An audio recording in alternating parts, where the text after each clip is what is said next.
the sun rose over the quiet farmland, painting the golden fields with warmth.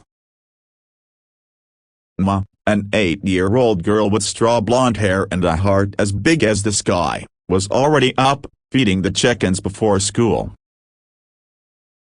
She hummed as she worked, her small hands scattering corn across the ground. Emma was the kind of child who found beauty in everything, of the way the wind whispered through the barn doors, the way the baby calves stumbled on shaky legs. But life wasn't easy. Her family lived in a weather-beaten farmhouse at the edge of town. Her mother, Clara, worked endlessly, and not just on the farm, but also at night shifts in town, cleaning offices to pay for Emma's school fees. Everyone knew Clara as a quiet, hard-working woman, always polite but never boastful. Few people knew about the shadows in her past. Emma loved school, but it wasn't a place of safety for her. In the classroom and on the playground, she became the target of cruel laughter. Her clothes, often hand-me-downs, didn't shine like the brand-new sneakers the other girls wore. Her hair was tied with simple string instead of bright ribbons. Children can be cruel, and in their world of status and appearances, Emma became the farm girl mocked, shoved, and laughed at. On one particular day, as she carried her little lunch pail, 3 older kids cornered her behind the schoolyard. "What's in there, cow feed?" one of them sneered, snatching the pail and dumping it onto the dirt. Emma's peanut butter sandwich fell into the dust. She bent down to pick it up, her eyes burning, but before she could, a hand pushed her hard. She stumbled, her head striking against the side of a brick wall. The pain was instant, hot, and dizzying. She fell to the ground, clutching her head as the bullies laughed and walked away. For Emma, the world blurred, half from tears, half from the sharp sting in her skull. She wanted to disappear. When Clara arrived at the school that afternoon, she found her daughter silent, clutching her pail, with a dark bruise swelling across her temple. Something inside Clara, something she had kept buried for years, stirred awake. She gently touched her daughter's face and whispered, "Who did this to you?" Emma hesitated, but the look in her mother's eyes broke her silence. She pointed to the group of children still laughing near the swings. Clara's hand shook, but not with fear, with a quiet, controlled rage that spoke of someone who had seen far worse in life and survived it. That night, Clara held Emma as she slept, brushing strands of hair from her daughter's face.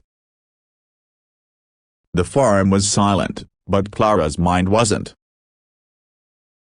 Memories she had locked away for years rushed back. Long before she was a farmer's wife, she had been something else, someone trained, someone powerful, someone who knew exactly how to face cruelty. The world saw her as just a tired mother in worn-out boots. But the bullies were about to find out who she really was. The next morning, Clara walked Emma to school. She didn't storm into the principal's office, nor did she shout at the children's parents. Instead, she carried herself with the quiet strength of a woman who had weathered storms most people couldn't imagine. She watched as Emma nervously entered the playground, clutching her books. The bullies were there again, whispering, waiting. But before they could act, Clara approached. "Good morning," she said softly, her voice calm but steady. The children froze. There was something in her eyes and authority that silenced even the loudest jeer. "You think you're strong, picking on someone smaller?" she asked, crouching so her eyes were level with theirs. "Let me tell you something about my daughter.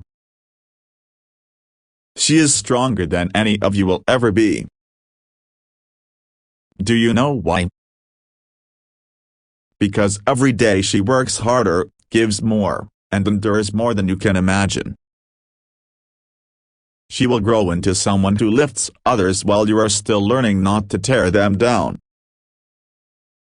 The children shifted uncomfortably, unsure of how to respond. Clara's voice dropped lower.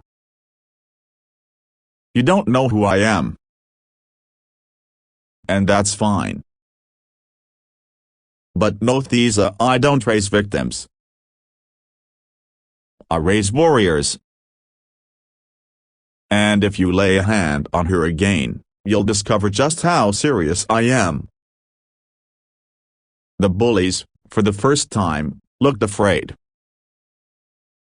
Not because Clara shouted, but because she didn't need to. There was something in her presence, an unshakable confidence, a silent power. What no one at that school knew was Clara's past. Before life on the farm, before becoming a mother, she had served in the military. She had endured brutal training, survived dangerous missions, and seen the darkest sides of humanity. She had learned how to protect, how to endure, and most importantly how to fight for those who couldn't fight for themselves. She had left that life behind to raise Emma in peace, but peace did not mean weakness. Word spread quickly. Teachers noticed. Other parents heard whispers. The bullies' bravado crumbled in the face of Clara's unwavering presence. Slowly, they stopped targeting Emma. Instead, they watched her with a mixture of fear and respect. Emma, though still quiet, began to hold her head a little higher.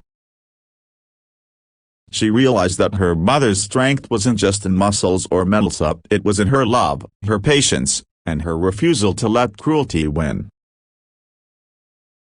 Weeks passed. The bruise faded, but the lesson didn't.